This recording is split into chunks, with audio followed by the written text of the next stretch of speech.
Welcome back, everyone, to Let's Play Aurora 4X in our Star Trek role-playing framework. I'll probably just stop saying that, but this is episode number 10, and a lot of role-play stuff to go through. Then I want to talk about jump points, and then I actually have a plan of action for our jump gate. Somewhat based on what people were suggesting, but actually it was kind of a clever thing I came up with. And then I tested it in like a practice game.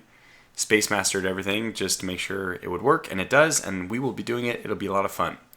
So, first, what's the role-playing context between episode 9 and 10? Well, Senators Willard and Beard are both opposed to sending a ship through. They both want to wait for the Phoenix. Beard is on the Space Exploration Committee. I thought that was a nice name, so until I choose to rename it or call it something else or redesignate what it's for, I'm going to leave that as an entity. That was kind of cool. Now, Cadet Bremer. This is, I think, something that I want to actually read maybe just one or two entries every episode.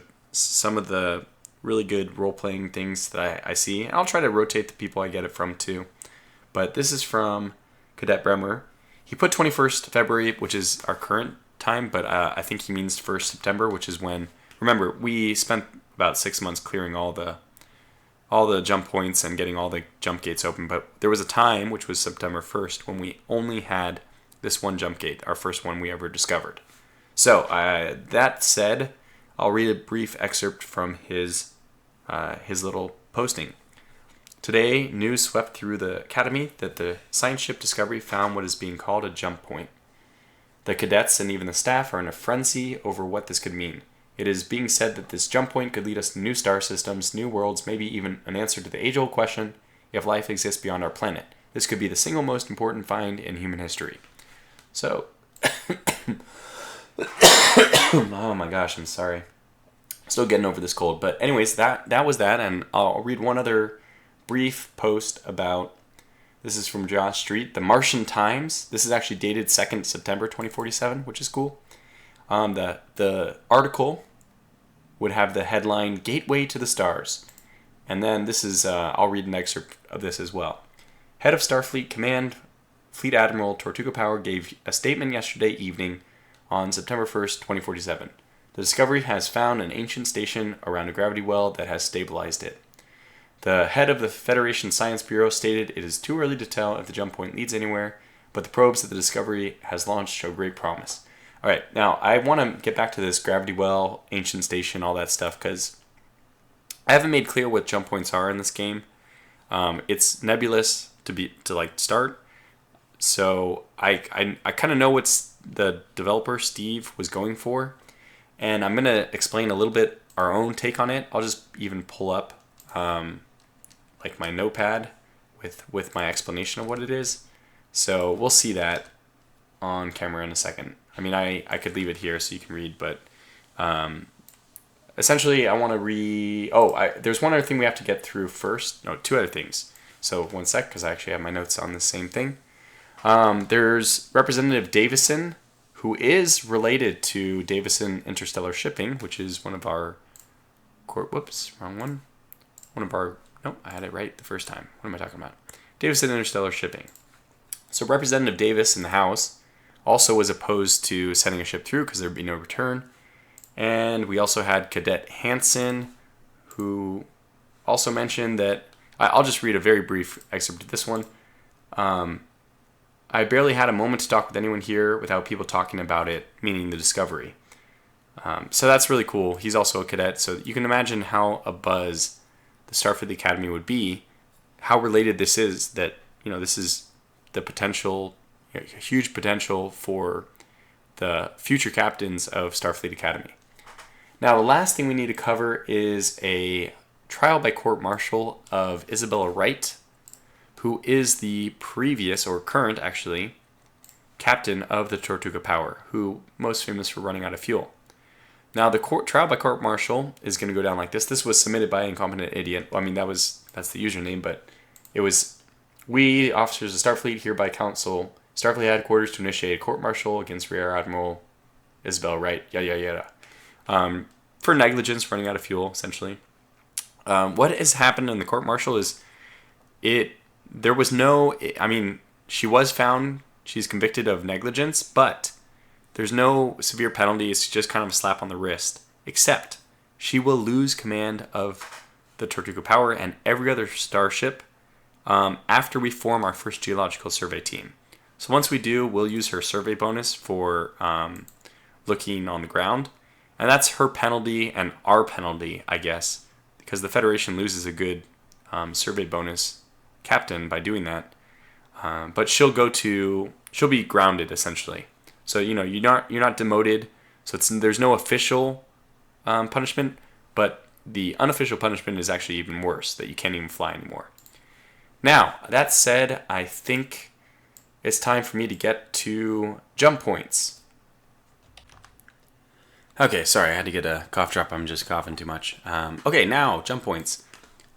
Jump points, as far as I'm describing them, this is also, I think, very close to what Steve, the developer, was intending. So I'm not trying to be too far away, but essentially the jump points that we see, these are supposed to be not the same way black holes are really massive, as in really dense mass, gravitational fields or points, singularities. Jump points, as I see them, are the exact opposite. They're pure energy singularities, which means that they don't suck you in like a black hole would or whatever, but you can go through them and you're teleported, because I guess they also in some way puncture space-time. That's just some weird pseudoscience way of explaining the jump points I'm talking about. Now, that's fine. That doesn't probably violate anybody's idea of these, but what happens when you want to traverse these? In my opinion, the jump engine comes along and it, I don't know, somehow harmonizes. I was kind of thinking of like some kind of oscillation thing where you get the energy to form some kind of pattern. It stabilizes into that pattern with the jump engine active. And once that happens, you can actually traverse the energy field. Now, if the jump gate is there, that to me, first of all, Babylon 5 is like one of my favorite sci-fi series of all time. So I like the idea of having jump gates, physical entities that, do that, the if you've seen Babylon 5, you know what I mean. The ship coming down, ship coming in or going out. But that's not how it is in this game. And that's not how we'll be role-playing it, especially because Star Trek doesn't use gates. They use warp. So our way of doing warp in this, semi-Star Trek universe is going to be through these points. You traverse at, incredible speeds. Obviously, it's like instantaneous, basically, to another system. But there's no gate around it. It just means that you've forever stabilized into that whatever pattern you need to traverse the energy field. It's forever stabilized with a jump gate. That's what it means to gate it. It doesn't mean to actually build a gate. It means you're just somehow, we're calling it a gate. And probably it's a bad name too, but it's poor wording on it. So that's what I think about jump gates. So at this point, by the way, we know jump points because we knew how to get them, but we don't know how to permanently stabilize them. And I'm actually going to be using the fact that we discovered a jump gate here as part of my leverage for researching. I think it's an algae. Maybe. Is it...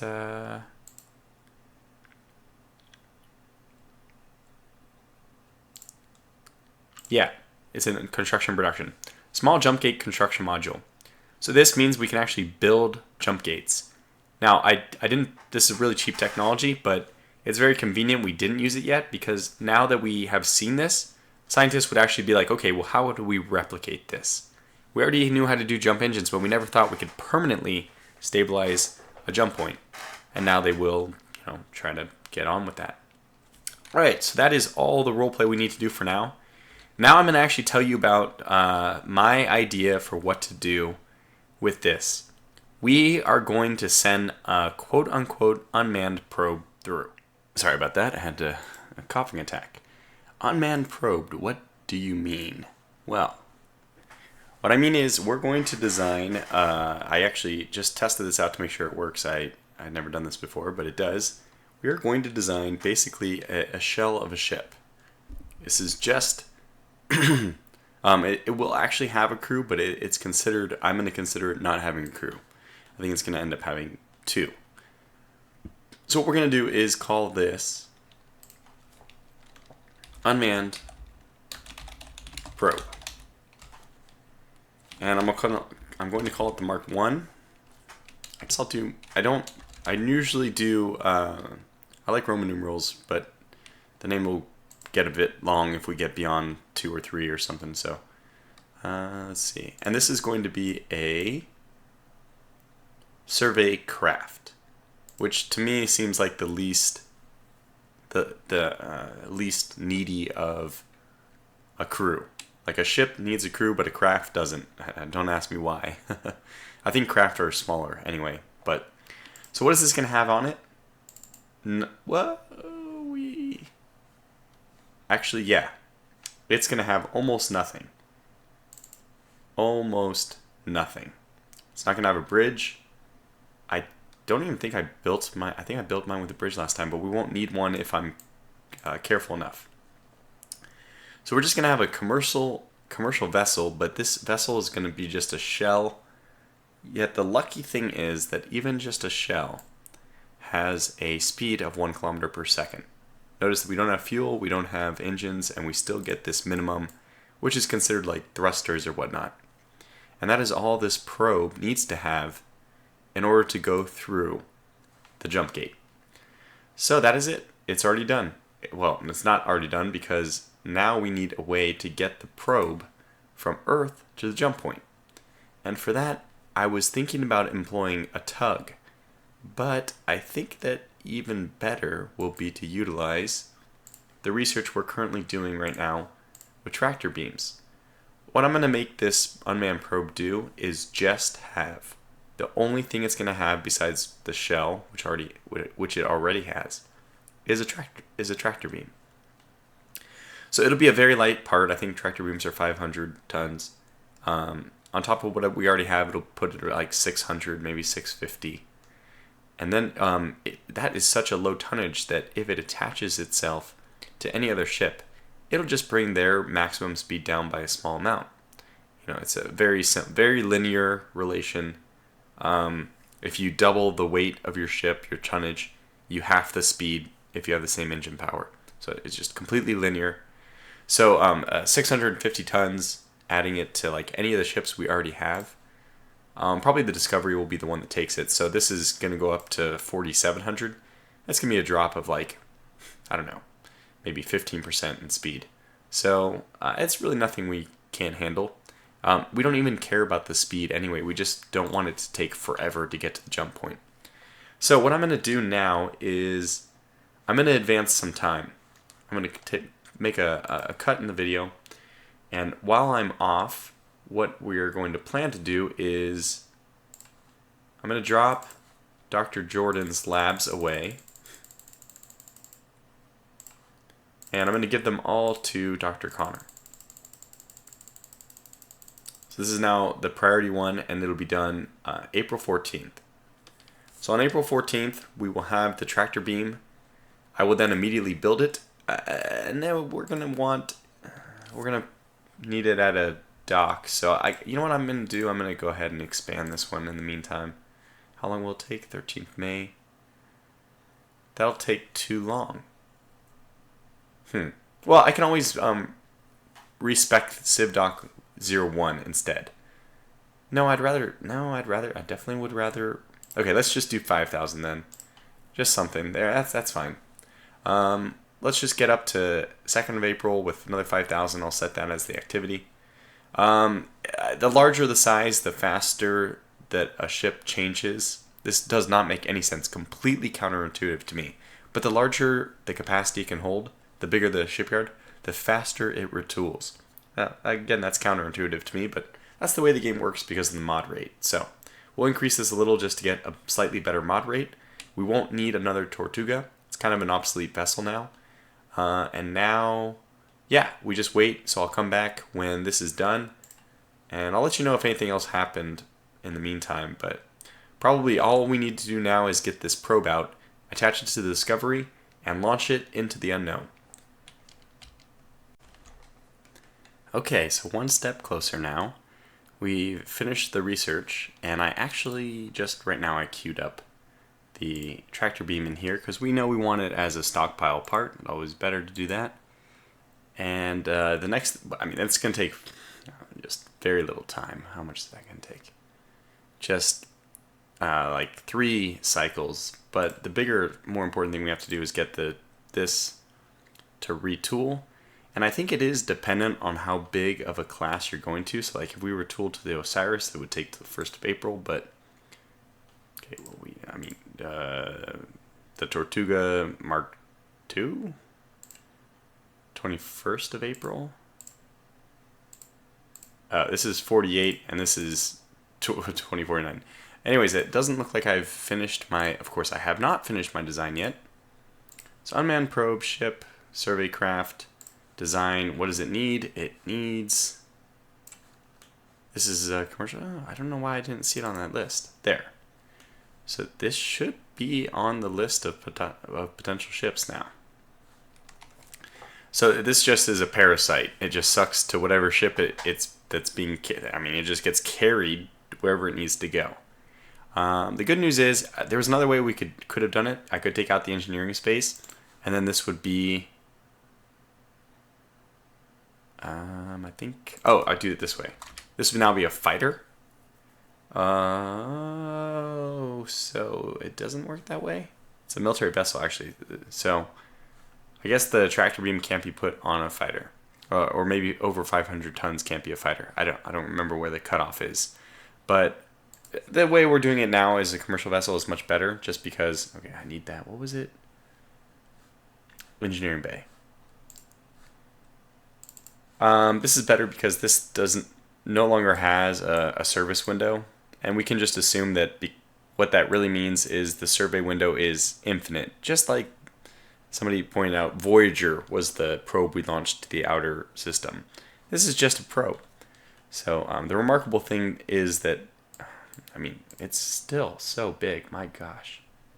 Do we do anything? No, that's everything it needs. We really got to get better defense. Still don't have that scientist, but 650 tons. This thing is huge for a probe, but we can abstract that to be all the sensors it needs to shoot back a signal. Obviously, all the signals in the trans-Newtonian world are faster than light because we get instantaneous responses, but yeah, it's going to shoot back a signal, so it has the equipment to do so. That's important. So that is the ship. No design errors this time. I don't know if there were before. Let's now go over... Let me close this and make sure to reopen it. Fresh all. There should be an option. There it is. Unmanned Probe Mark II. And this is only going to take till the 15th of May, so just 1 month. And that's good. We don't mind waiting that long. In fact, I can do that on camera. Aside from that, excuse me. As long as I don't go into a fit of coughing, we can push on with the recording from that.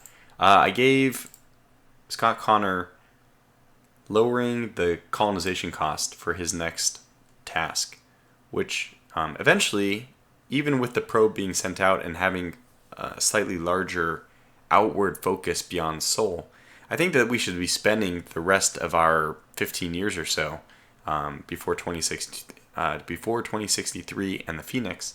We need to spend that getting more colonies up, maybe at least one more colony up. Yeah, and I mean, colonization cost helps anytime you have any non-zero colonization cost. So even on Mars and the Moon, it'll be somewhat helpful. It drops this from like 1.8 to... Let's see, 1 point.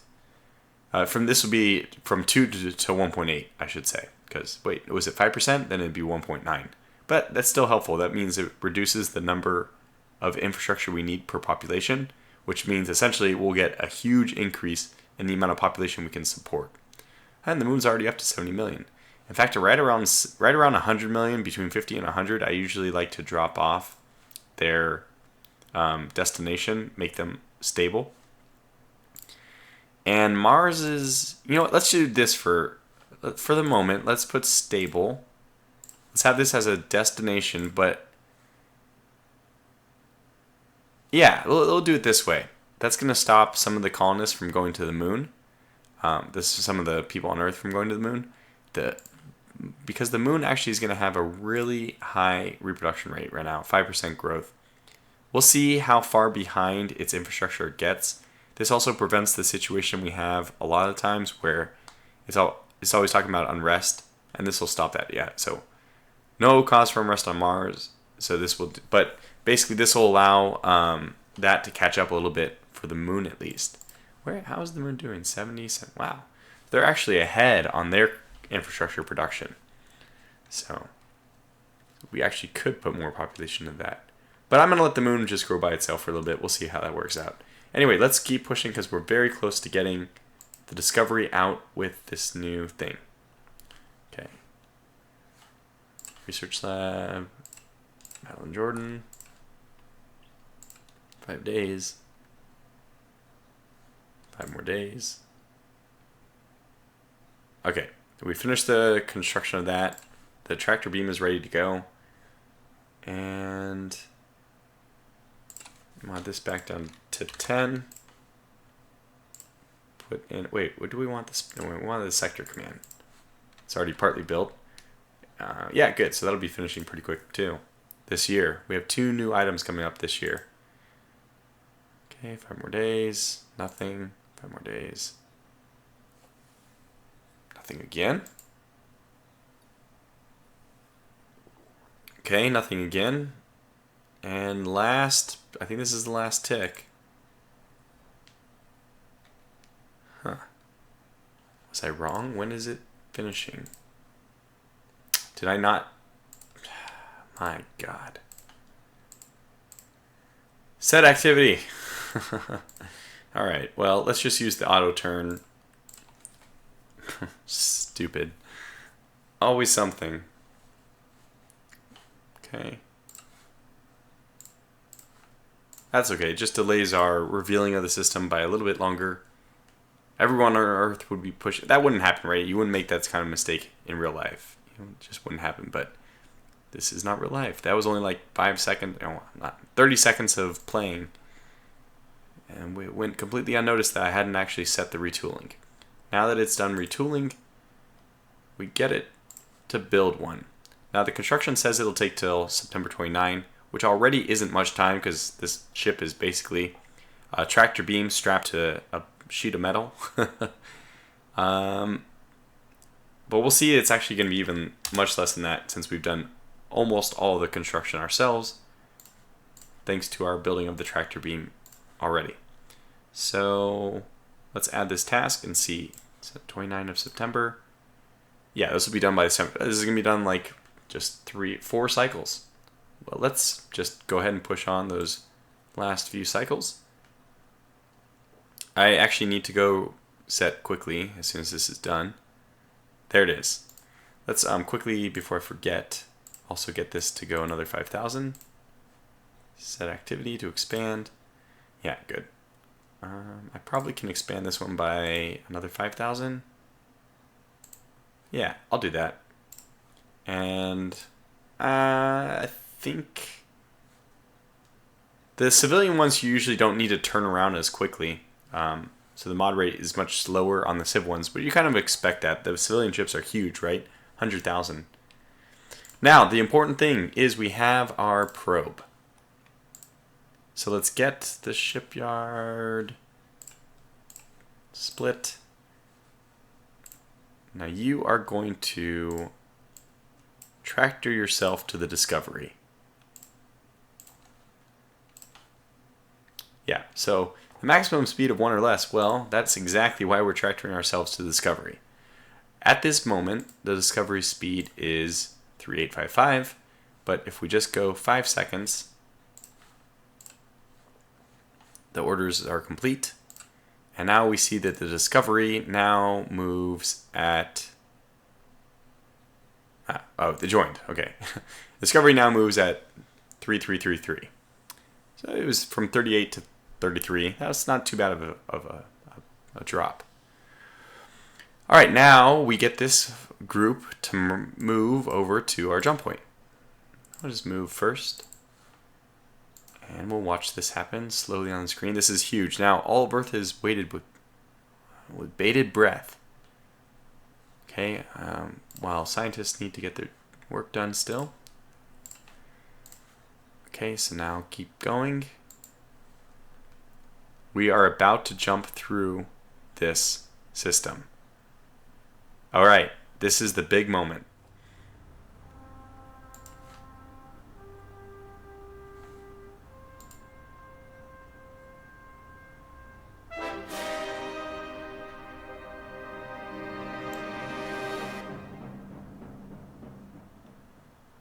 Okay, so here we are. We are back. I've only done one thing. I just wanted to cue up the music, so I had to get all that set off camera.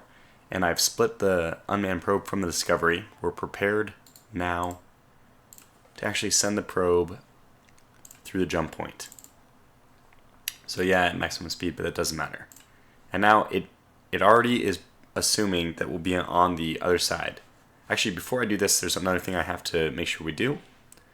I wanted to make sure that we would get not the United States theme, so I'm going to change this to Fantasy and Terran Federation. Were both really big front runners, but I think I'm going to do Terran Federation to start because it's a little bit more thematic of the Star Trek universe. So that's what we'll be doing, and that will name all this. The Terran Federation naming system is very good for systems, at least. Their names for ships are hit or miss. Okay, so that's done. Also, before we actually go, I have prepared a statement. So this is from the head of the Federation. And I just wanted to do a little bit of role play for this, like big moment, pivotal moment in the Federation's history. Just to give you, just to remind you of the other big events that have happened. So I brought this up on Notepad. There it is. The other big events in our history so far have been on September 26th, 2041. That was our colony on Luna, the first colony outside of Earth. And September 1st, 2047, that was obviously just like a year ago. Not even a year ago. That's when we discovered our first jump point. And coincidentally also our first jump gate. Okay, so now let me take a drink real fast and we'll go through the role play of this, and then we'll get into the actual beauty, the traversing of the jump point. So,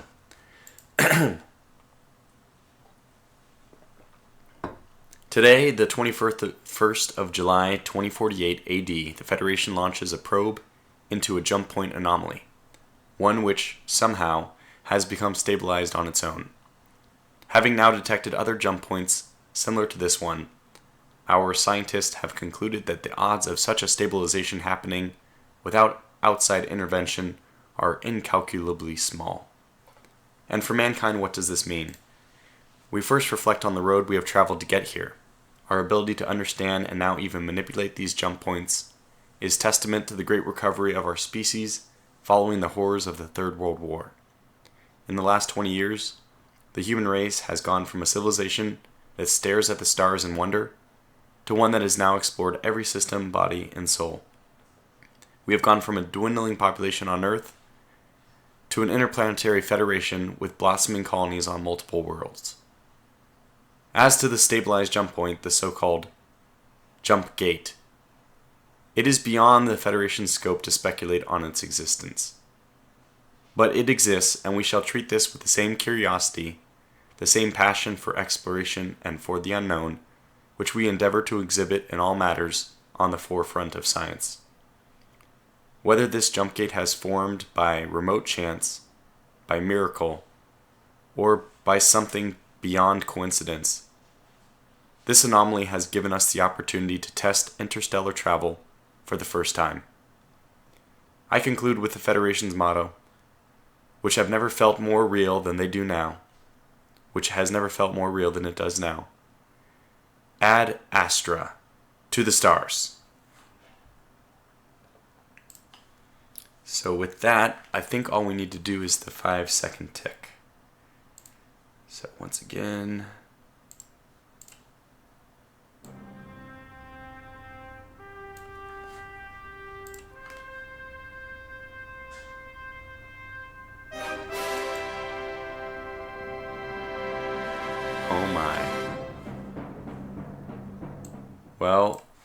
this is interesting.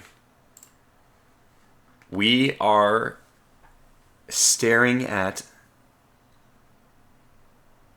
Okay, is it... This is very interesting, though. Is it habitable? It is. We may already have found... Okay, this is just... news at the Federation is just that we've traversed the jump point. The probe is emitting signals still. It obviously can't move anywhere, but this is a system which we know immediately, without having very good sensors on this probe. It did have enough to scan the system bodies. And we know that this new system, not only does it have planets that are capable of supporting life, or at least life like we know it, it also has a jump gate on the other side. Well, I think that's going to wrap this episode up, because there's already been so much that has happened in this episode, and I need time to kind of process this, to figure out how the Federation will process this. The possibilities of so many colonies in this new system.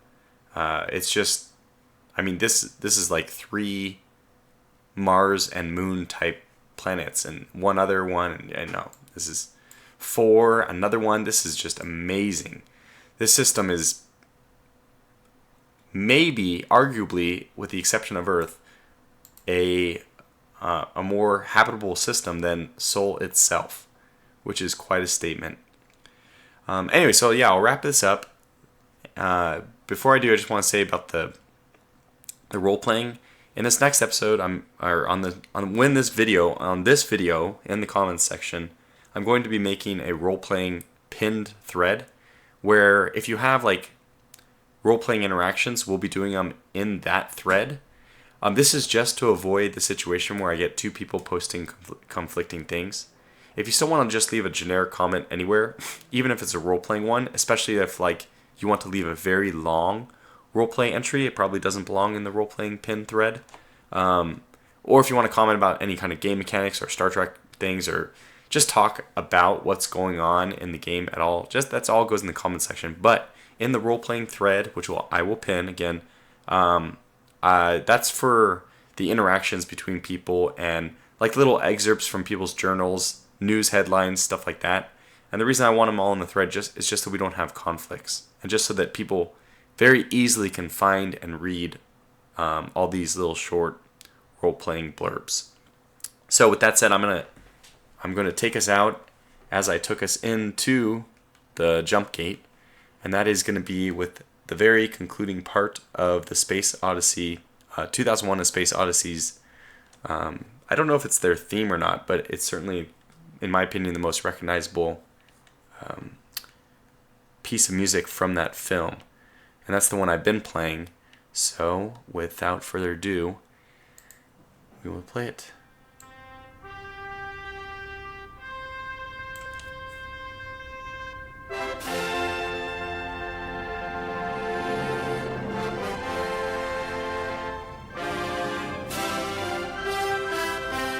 An epic time to be in the Federation.